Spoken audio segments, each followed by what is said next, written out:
Welcome to Computers, Ethics, and Society. I'm Tom, and today we are talking about artificial intelligence, and in particular, we're going to talk about the Turing test. Um, this comes from a famous paper written by Alan Turing in 1950. The name of the paper is actually called Computing, Machinery, and Intelligence.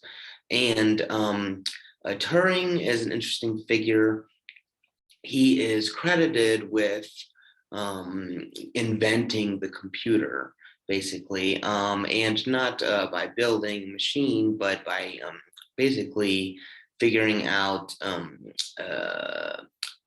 the idea of a computer, right? The mathematical kind of formula for how computing technology could work.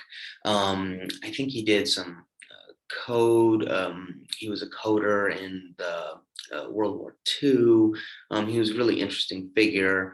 I think there's a movie about him now.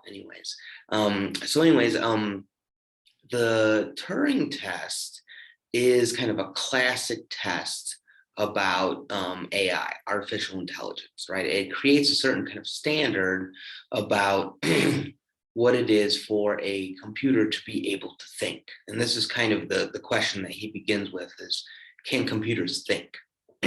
And so he has a very kind of simple test for this idea, which is what he calls the imitation game. He takes this from a kind of game show, I think, from way back when, and the idea is it's a kind of show where you have someone who's an interlocutor. You go on the show, and there are two people, and you can't see them, and you can't talk to them directly, but you can ask them questions. And one of them is man, one of them is woman, and you have to figure out which one's a man, which one's a woman, just by asking questions and looking at their answers.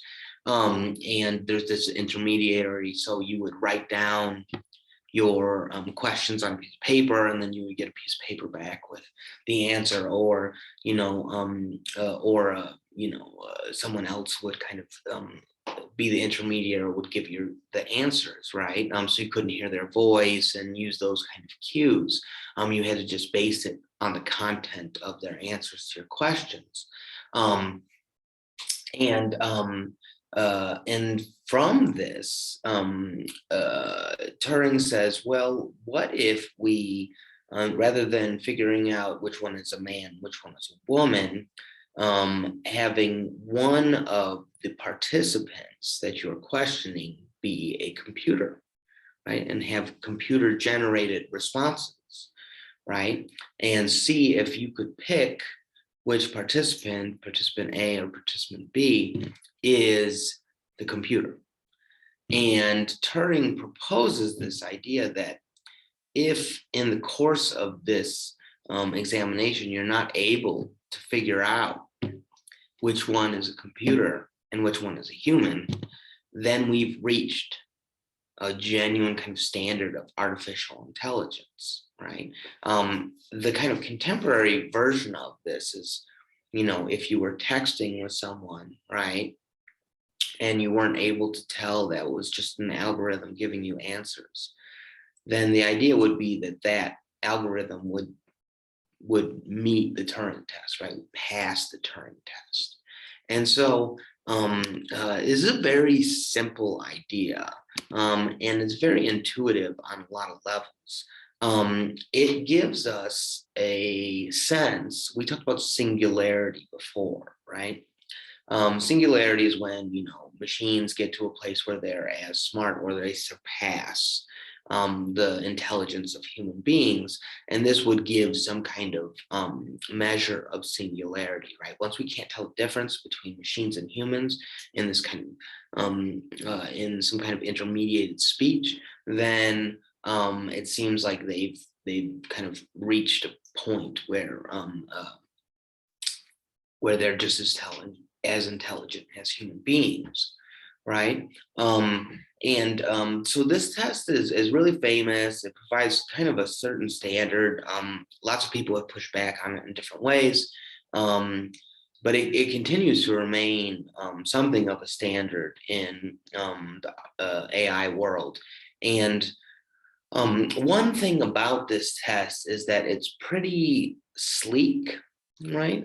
There's not a lot of commitment here about what a machine must be like or what a machine must be able to do physically or anything like this. And it doesn't say a lot about, the state of that machine. It just kind of proposes this this test that does not rely on what you call metaphysical assumptions about consciousness and all kinds of other things that we like to saddle into the idea of AI that makes for, you know, um, good sci-fi, right?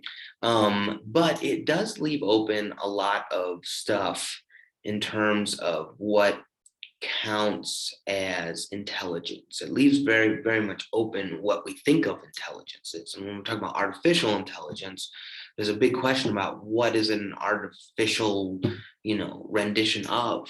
I mean, I think the idea of intelligence itself is very, very difficult to get a grasp on. And so I like to, at this point, talk about a few different senses of intelligence, things that might be on our mind when we're thinking about AI. And I will kind of focus on one because it will be important for the few weeks moving forward. So one sense of intelligence that kind of goes along with the Turing test very well is the ability to make rational inferences, right? So this, is basically the idea that if computers are intelligent insofar as they're able to make the right kind of inferences fast enough, right? So it has to do with processing power, and the ability to kind of like metabolize a whole lot of data, right? And the faster machines are, the more intelligent they become, right? This is one standard you could have. Of course, this raises lots of issues about, when a computer is genuinely thinking or when they're just what you would call parroting, right? Just giving us the answers that we want without really being able to do anything on their own, right? So you could have a machine that's very sophisticated, very fast, but it wouldn't have an ability to kind of um, uh, adapt on its own, right? To different stimuli in different ways, which we also kind of want out of artificial intelligence. So that has its certain shortcomings, but it's something that we tend to think about, especially when you think about singularity, right? You just think once computers get faster and smarter, right, that you kind of make that equation.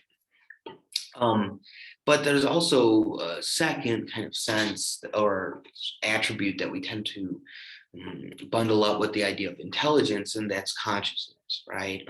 So we might think that genuine AI is when a computer has conscious awareness in some way, right? And there are all kinds of issues about this, right? Of course, there's a question of what is consciousness, which is a big deal in philosophy of mind. But there's also, the question of whether you really have to be self-aware to be intelligent. It seems like we do lots of rational operations without having a lot of reflection kind of baked in there. And so consciousness is one that we tend to really kind of lump in with this idea of intelligence, and you might think that that's the standard, right?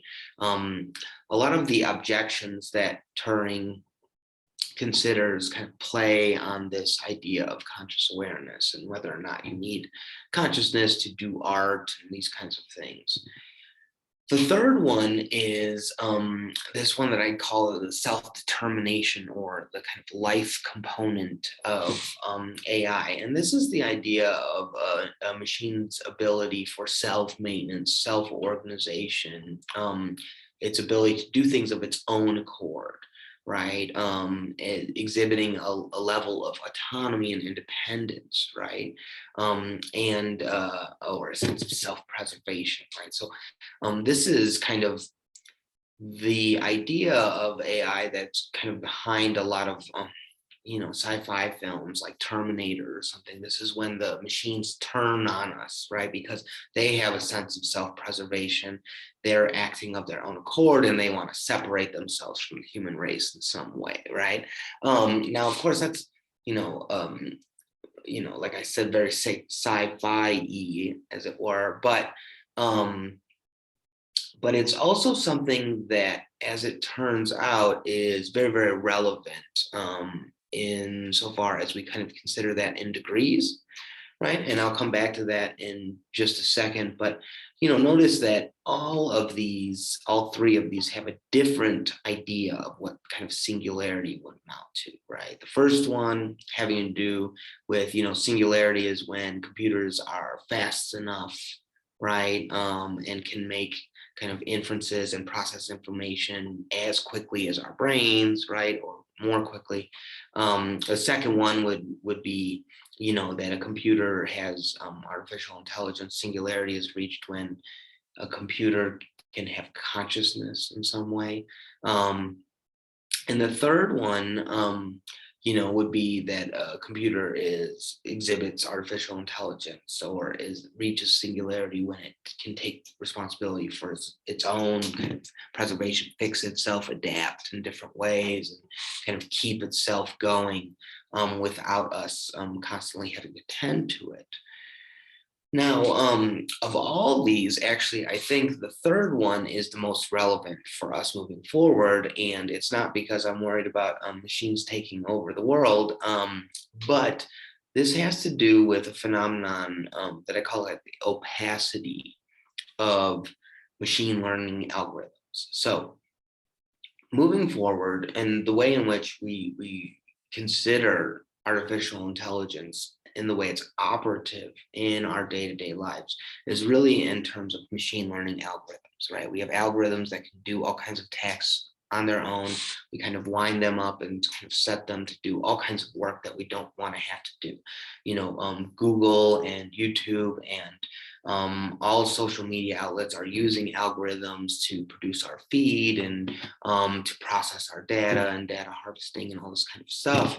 And so this is where we see a lot of artificial intelligence. Of course, these are not robots walking around and doing things, but it's definitely still a kind of artificial intelligence. And the ethical issues that have been arising recently out of this has to do with this opacity of their algorithms. And what I mean by that is that we know we can set an algorithm to do something, and we can know that it is doing what it's supposed to do, but we don't know how exactly it's doing what it's doing, right? Meaning we don't know what kind of data it's pulling from, how it's prioritizing it. And because of that, we see some, bad consequences. Particularly, our algorithms can draw on information that we don't want them to, which means that they can target very vulnerable people, target children, target people who are suffering from mental illness, target people who are prone to extremism and these kinds of things. And they really exploit that, right? And so an example of this, and I think this is in the Tufaki video, is, you get a YouTube feed, right? As you watch videos, you get a feed of new videos that come up, play automatically. And this is an example of a machine learning algorithm that puts together that feed. And what they want with that feed is they want it to promote user engagement. They want you to stay on YouTube longer. Well, it has been shown that, a lot of that algorithm has tuned into the fact that giving someone more extreme content tends to keep them engaged, right? And so this has a terrible effect, right? The more you watch YouTube, the more extreme the content you're going to get, especially if you get into political content, right? And you might think, well, we want people to watch YouTube, but we don't want them to go crazy doing it, right? But an algorithm doesn't make that distinction. But nonetheless, it does have a kind of life of its own, right? And that's why I think this kind of third understanding of artificial intelligence, this kind of idea of self-determination, is that the autonomy of the machine learning algorithm is making it get away from us, right? It resists our understanding in some way, and this is having real consequences. And we'll look at a few examples of this, not just in social media. That's just an intuitive example, but that's the one I want to have our eyes on. But definitely enjoy the Turing test. It's really essential reading for looking at artificial intelligence and understanding what it is.